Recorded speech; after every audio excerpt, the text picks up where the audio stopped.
आज आपण सरसेनापती संताजी घोरपडे यांचा इतिहास आणि त्यांचा दुर्दैवी मृत्यू कशाप्रकारे झाला हे जाणून घेऊया. संताजी घोरपडे हे नुसतं नाव नाही, हे होते मराठा साम्राज्याचे धडधडते व्यक्तिमत्व. ते 1689 ते 1697 सरसेनापती होते.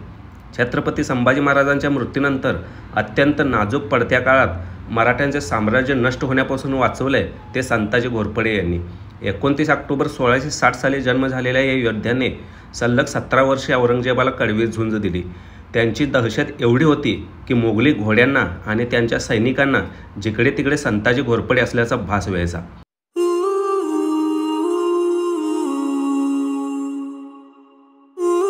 पाण्यात देखील घोडे उतरत नसत, कारण पाण्यात देखील त्यांना संताजी आहेत असे वाटत असे. आणि या नोंदी शत्रूंच्या लेखकांनीच केल्या आहेत. अशा या थोर सेनापतींचा मृत्यू कशा दुर्दैवी पद्धतीने झाला हे आपण जाणून घेऊया. सन 1689 संभाजी महाराजांच्या हत्येनंतर मराठे संपले असे चित्र असताना संताजी आणि धनाजी यांनी खूप हिमतीने लढा दिला. पण जसजसे त्यांना यश येऊ लागले तसतसे सेनापती पदावरून त्यांच्यात संघर्ष सुरू झाला. आपल्या शत्रूला क्रूरपणे मारण्यासाठी संताजी हे प्रसिद्ध होते. त्याशिवाय सेनेमध्ये शिस्तही असायलाच हवी असा संताजींचा आग्रह असायचा. तर सर्व लोकांना एकत्र घेऊन काम करण्याची पद्धत धनाजींची होती. शिवाजी महाराजांनी आणि संभाजी महाराजांनी वतनं देण्याची पद्धत बंद केली होती. गणोजी शिर्के, आरजोजी आणि कित्येक मातब्बर सरदार 1689 अगोदरपासून मुघलांच्या चाकरीला होते. पण राजाराम महाराज आणि प्रल्हाद निराजींनी या सरदारांना आकर्षित करण्यासाठी वतनं देण्याची पद्धत चालू केली. याच गोष्टीचा संताजी घोरपडेंना प्रचंड राग होता. संताजी घोरपडेंनी राजाराम महाराजांबरोबर वेल्लोरच्या किल्ल्यामध्ये वाद घातला. त्यावेळी त्यांची परवानगी न घेता ते तिथून निघून गेले. याच गोष्टीचा राजाराम महाराजांना राग आला होता. संभाजी महाराजांच्या काळापासून प्रल्हाद निराजी आणि संताजी घोरपडे यांचे पटत नव्हते. त्याचा राग प्रल्हाद निराजींनी काढला. त्यांनी राजाराम महाराजांच्या कानात विष पेरले. राजाराम महाराजांनी लगेच सेनापतीपदापासून संताजींना दूर केले आणि धनाजींना नियुक्त केले.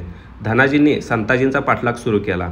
सुरुवातीला संताजींचा पगडा असला तरी हळूहळू चांगले सरदार आणि चांगले सैन्य संताजींना सोडून जाऊ लागले. त्यात त्यांनी नागोजीचा मेव्हणा अमृत निंबाळकरला हत्तीच्या पायाखाली दिले. त्यामुळे नागोजी चांगलाच चिडला.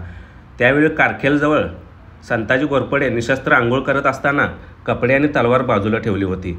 त्यावेळी अचानक दगाफटक्याने हल्ला केला आणि त्यांचे शिर छाटण्यात आले.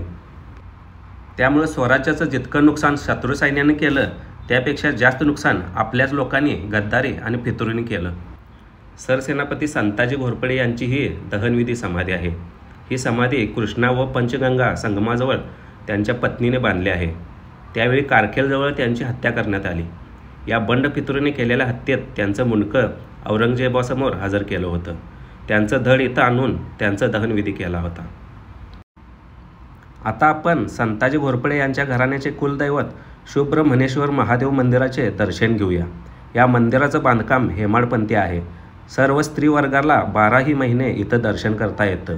आख्यायिका अशी आहे की स्त्रियांनी कार्तिक स्वामीचं दर्शन करू नये, खरं हे मंदिर त्याला अपवाद आहे.